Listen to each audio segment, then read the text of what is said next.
नमस्कार, मैं रीमा आप सभी का स्वागत करती हूं जनसंदेश टाइम्स पर। यूपी के बुलंदशहर में थाना खुर्जा देहात क्षेत्र के गांव किर्रा अंजलि नामक 16 वर्षीय एक छात्रा की उस समय हत्या कर दी गई जब दोपहर के समय घर से ट्यूशन जाने के लिए निकली थी। जैसे ही छात्रा क्रीड़ा स्थल के पास गांव किर्रा संपर्क मार्ग पर पहुंची तो पहले से घात लगाकर खड़े अज्ञात युवक द्वारा उसका रास्ता रोक लिया तथा उसकी हत्या कर शव को गड्ढे में डालकर फरार हो गया। इस हत्याकांड का शीघ्र खुलासा करने के लिए स्वाट टीम सहित 6 अलग-अलग टीमें गठित कर अपराधियों को शीघ्र पकड़ने के लिए लगाया गया है। दरअसल पूरा मामला घर से छात्रा ट्यूशन जाने के लिए निकली थी। जब वह क्रीड़ा स्थल के पास ग्राम किर्रा संपर्क मार्ग पर पहुंची तो पहले से घात लगाए 3 अभियुक्तों में से एक अभियुक्त सुनील द्वारा छात्रा से उसका मोबाइल नंबर मांगा गया तथा युक्ति को प्रपोज किया गया, जिसके विरोध में छात्रा द्वारा सुनील को थप्पड़ मार दिया था। इसी बात पर अभियुक्त सुनील द्वारा उसके साथ मारपीट की गई तथा उसको धक्का दे दिया, जिससे युवती का सिर सड़क पर पड़े पत्थर से टकरा गया। सिर में चोट आने के कारण उसकी मृत्यु हो गई। अभियुक्त सुनील द्वारा छात्रा के सिर में चोट लग जाने के उपरांत उसका गला भी दबाया गया। छात्रा की मृत्यु हो जाने के बाद तीनों अभियुक्तों ने मिलकर उसके शव को गड्ढे में फेंककर अलग-अलग दिशाओं में फरार हो गए। फिलहाल पूरी घटना का केवल 6 दिन में खुलासा करने पर पुलिस टीम को प्रोत्साहन हेतु वरिष्ठ पुलिस अधीक्षक संतोष कुमार सिंह ने 25,000 रुपए नगद पुरस्कार दिया।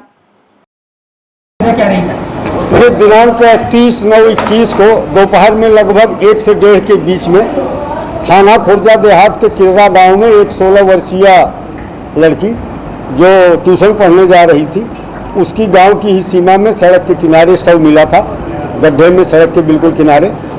और उस संबंध में तत्समय मुकदमा लिखा गया और बनाम अज्ञात था। अभियुक्त के बारे में कोई जानकारी नहीं थी। शुरुआती जांच में एक लाल रंग का टी-शर्ट पहने हुए व्यक्ति को भागते हुए एक आदमी ने दूर से देखा था।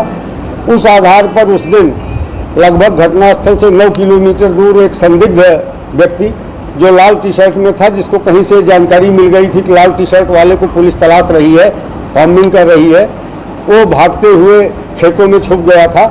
उसे पकड़ा गया था और प्रथम दृष्टया ऐसा प्रतीत हो रहा था कि वो व्यक्ति घटना करके भागा है, क्योंकि जितने समय पूर्व घटना हुई थी और जितनी दूरी तक जिस रफ्तार में वो भाग रहा था, उससे अंदाज़ा यही लगाया जा रहा था कि वही व्यक्ति है जो मौके से घटना करके भागा।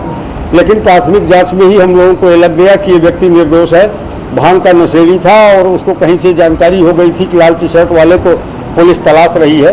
तो इस आशंका के कारण नशे में वो अनवरत भागता रहा और उसको भागते हुए कई गाँव के लोगों ने देखा।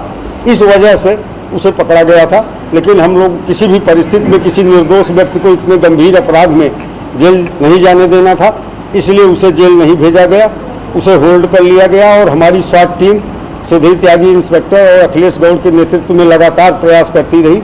इस प्रयास के क्रम में 3 अभियुक्त गिरफ्तार किए गए हैं जो उसी गाँव के हैं। इनमें से एक लड़का सुनील जो अनुसूचित जाति का है, यह उस लड़की के घर के बगल में ही रहता है। इसका पहले से हल्का अफेयर उस लड़की के साथ था, लेकिन बीच में वो टूट गया था। अपने 2 अन्य साथियों, एक पवन है, तीसरा बाल अपचारी है, इसलिए उसका नाम लेना उचित नहीं है। इन तीनों के साथ हाईवे पे खड़े होकर के लड़की के आने का इंतज़ार कर रहे थे और जब लड़की गांव से चलती हुई दिखाई पड़ी तो ये हाईवे से नीचे उतर करके और रास्ते में पहुँचे। इनमें से इनका एक साथी लगभग 20 मीटर आगे चला गया, दूसरा 20 मीटर पीछे था। इस उद्देश्य से आगे पीछे थे कि अगर कोई आता हुआ दिखाई पड़े तो सूचित कर सके। इस मुख्य अभियुक्त सुनील ने लड़की को प्रपोज किया, लड़की ने इसे थप्पड़ मारा। इसके बाद दोनों में मारपीट शुरू हो गई। इसके द्वारा थप्पड़ मारने और धक्का देने के क्रम में लड़की नीचे गिरी। वहाँ पत्थर का एक बड़ा टुकड़ा था जो उसके सिर पर बाईं तरफ लगा, जिसकी वजह से हेड इंजरी के कारण उसकी मौत हुई। इसके बाद इन तीनों ने मिल करके उसके शव को नीचे गड्ढे में छुपाया। अपने शहर से जुड़ी तमाम खबरों के लिए बने रहें जनसंदेश टाइम्स पर।